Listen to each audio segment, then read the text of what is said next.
So the attendance in the Rugby Championship, was it a problem? I've had a look at some of the attendances for the last 3 years, 2018, 2017, 2016, just to have a look, because I did a video a little while back comparing the Six Nations with the Rugby Championship, and the attendances, well, let's just say it was a bit of a contrast to see how well the Six Nations was attended compared to the Rugby Championship.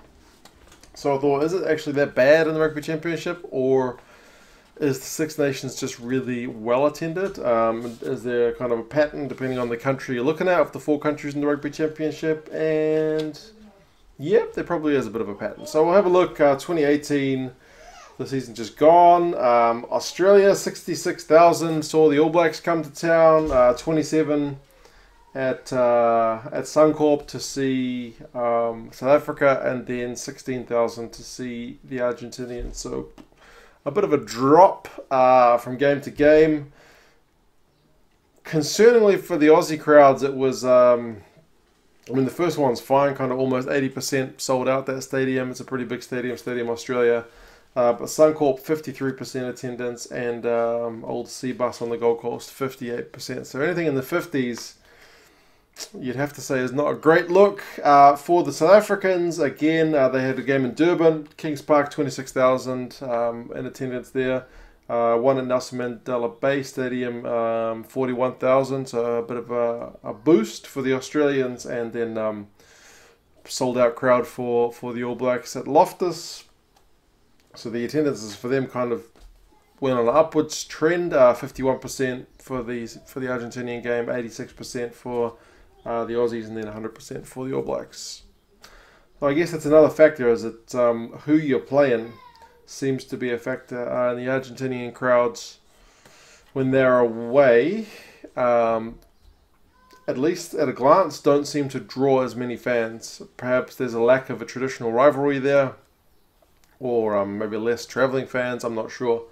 The games in New Zealand, Eden Park was pretty much sold out against the Aussies, 49,000, so only a few empty seats. It was 99.9% attended. The game, I believe, was sold out. Trafalgar Park, which had some expanded seating put in, again, 21,000 attended that one, and one in Wellington, 34,000. So pretty much all the games sold out. I guess they are measuring the numbers based on how many went through the turnstiles. There's always a few that don't show up, but 99%, 99.8%, and 99.9% attendance. So pretty much 3 sellouts. And Argentina, they played games at Estadio Malvinas. It was 27,000. The Estadio Amalfitani, the one that the Jaguares usually play at, had 50,000, which was a pretty good crowd. And Estadio Padre Ernesto Marta Arena, it's a long name, 20,050 or 500, 20,500. So, I mean, the first one was only 68% attended, the box game, but then the rest one, it was actually beyond capacity. They must have had some extra seating for the second game against the Australians, and then 99% against the All Blacks. So, yeah, I mean, I'll have a look at the summary overall, but it's kind of a mixed bag of sellouts, and in other games which are kind of only just beyond 50%, which, as I said, is not the best. For 2017, so a little while longer ago, the Aussies played games again at Stadium Australia, but also they had one in Perth and one at Geo Stadium in Canberra. Perth had 70% attended at 17,000. Canberra had 56. Again, against Argentina, it seems to draw a bit of a lower crowd. The Box played at, again, Nelson Mandela Bay. They also played in Bloemfontein at Toyota Stadium, and they played in Cape Town at Newlands. Probably better attendance, 42,000, 33,000, 47,000. No sellouts there, though. The closest was the All Blacks one, which was 91%.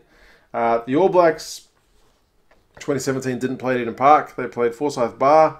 Didn't sell out against the Australians. Yarrow Stadium, I couldn't, like, the crowd numbers look low for that one against Argentina. It's a 22,000 crowd at a 30,000 seat stadium. That stadium's got issues now, but I guess in 2017 it was still operational.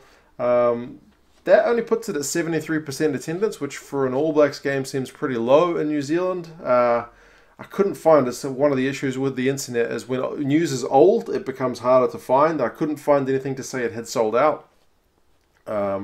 I did find something like a couple of days beforehand, before the game, and it said that there were still limited tickets available. From the looks of this number, it was a fair few more than limited, but I guess limited is a bit of a sales pitch. And then QBE Stadium here on the North Shore, well, not here because I'm not on the North Shore, but here in Auckland, on the North Shore of Auckland, they put extra seating in. They sold that one out, 30,000. Argentina, same three stadiums, 30,000, 17,000, 30,000. So no sellouts in 2017.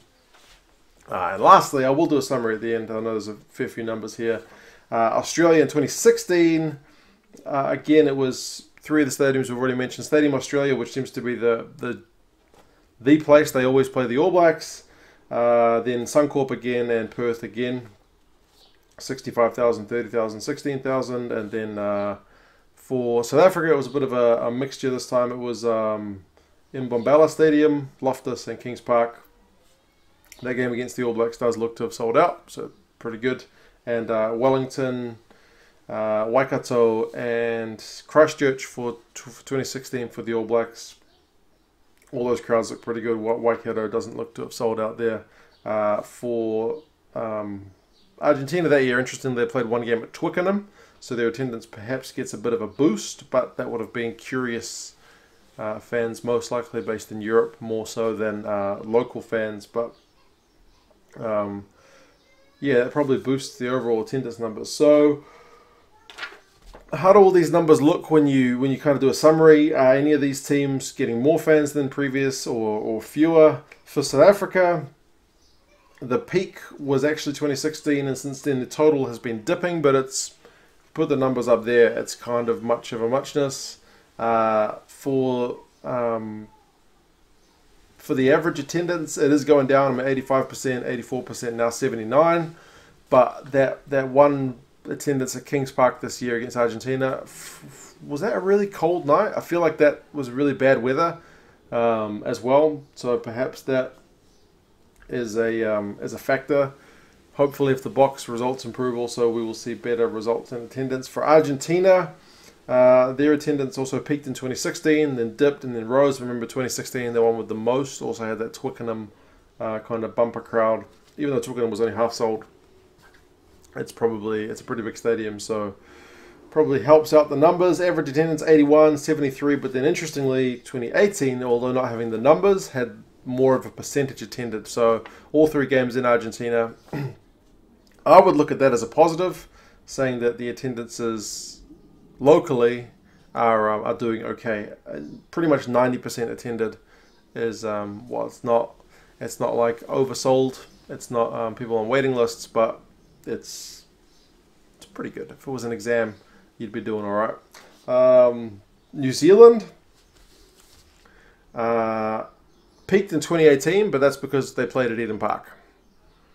The other stadiums just don't have the capacity that can get close to Eden Park. I mean, in the scheme of things, Eden Park's not that big with 50,000, but in New Zealand, that's got to be probably 15,000 more than the next biggest one. I would assume it's the Cake Tin in Wellington, which is about 35,000. So, yeah, it kind of begs the question, and I know this is going to sound pretty bad from a guy from Auckland, but if the All Blacks played at least every year at Eden Park, or two of the games, like they played the Lions twice at Eden Park, would they get more fans? I mean, you look at the Northern Hemisphere teams, they generally play their one, like Wales always play at Millennium, England always play at Twickenham, Scotland always play at Murrayfield. They've got that centrepiece stadium. New Zealand's not that big to travel. Again, I know I'm sitting 20 odd minutes drive from Eden Park, so it's a bit rich for me to say, but I can't imagine the All Blacks not selling out Eden Park. But again, perhaps if it was Argentina, we wouldn't sell out. I did see that in Nelson this year when the All Blacks played there, the game didn't sell out until kind of close to the game date. So who knows? And Australia, again, attendance peaked in 2016, but 18 was more than 17. 17 was a low in terms of overall attendance. But concerningly, the average attendance is on a steady downward spiral, 71%, 64%, 63%. So Aussie rugby is not doing that well on the pitch or in the stands. New Zealand rugby seems to be selling some tickets, but then when you look at the total attendance, New Zealand is in dead last. We just don't have the stadiums and we don't have the population. Sometimes when we talk about the future of Super Rugby and how things might look if certain teams leave or the competition gets reformatted, and I know there are people out there who will say, you know, just let the Kiwi teams go it alone.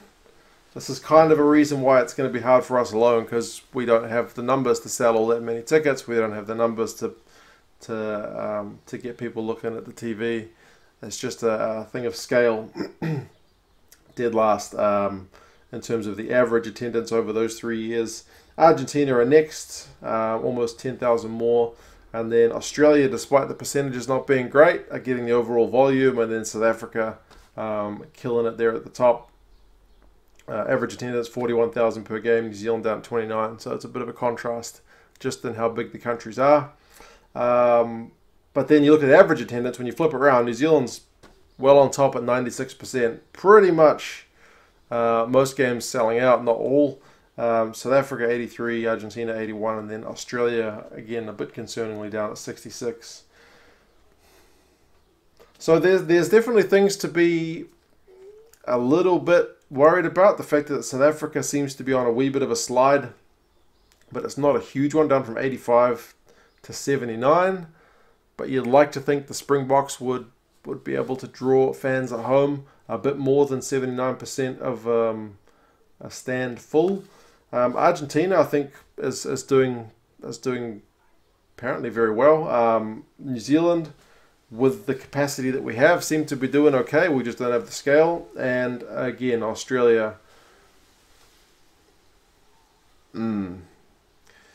that probably indicates it's just one of the many factors that's not going that great with Aussie rugby at the moment. So you would hope that if the results improved, that the crowds would come, but it perhaps may be a bit deeper than that. They need to get maybe more guys in at grassroots to actually support the game before people will even be interested in it with all the other options they've got in Australia. But yeah, what do you guys think of these numbers? Does anything concern or stand out to you?